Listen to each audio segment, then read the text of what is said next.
Boss super star Mahesh Babu హీరోగా SS Rajamouli దర్శకత్వంలో ఓ cinema తెరకెక్కనున్న సంగతి అందరికీ తెలిసిందే. దీని గురించి 2010లో మహేష్ బాబు రివీల్ చేయడం జరిగింది. అయితే వెంటనే ఈ ప్రాజెక్ట్ సెట్ అవ్వలేదు. సో ఆ తర్వాత మహేష్ బాబు 13 సినిమాలు చేశాడు.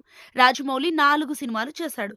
మొత్తానికి RRR షూటింగ్ టైంలో రాజమౌళి మహేష్ బాబుతో సినిమా చేస్తున్నట్టు ప్రకటించడం జరిగింది. ఈ ప్రాజెక్టుకు సంబంధించి చాలా కాలంగా ప్రీ ప్రొడక్షన్ పనులు జరుగుతున్నాయి. అధికారికంగా ఈ ప్రాజెక్టుని అనౌన్స్ చేసింది లేదు. సో అలాగే అధికారిక ప్రకటన లేకుండానే ఈ సినిమా పూజా కార్యక్రమాలు హైదరాబాద్లోని అల్యూమినియం ఫ్యాక్టరీలో నిర్వహిస్తున్నారు రాజమౌళి అండ్ టీమ్. దాదాపు 1000 కోట్ల బడ్జెట్తో ఈ చిత్రం రూపొందనుంది. సో ఇదిలా ఉండగా రాజమౌళి సినిమా కోసం మహేష్ బాబు ఓ సెంటిమెంట్ బ్రేక్ చేశాడట. అదేంటంటే తన సినిమాల ఓపెనింగ్స్ కి, ముఖ్యంగా పూజా కార్యక్రమాలకి మహేష్ బాబు హాజరు కాడు. ఇది అతనికి సెంటిమెంట్. ఈ విషయాన్ని పలు ఇంటర్వ్యూలో మహేష్ బాబు చెప్పడం కూడా జరిగింది. భరత్ అనే నేను, మహర్షి, సరిలేరు నీకెవరు, సర్కారు వారి పాట, గుంటూరు కారం వంటి సినిమాల ఓపెనింగ్స్ కు మహేష్ బాబు హాజరు కాలేదు.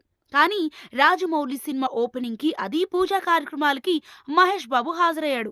ఈసారి మాత్రం తన సెంటిమెంట్ ని బ్రేక్ చేసేశాడు. ఎందుకంటే రాజమౌళి సినిమా అంటే 100కి 100% హిట్టే అనే నమ్మకం అందరిలోనూ ఉంది.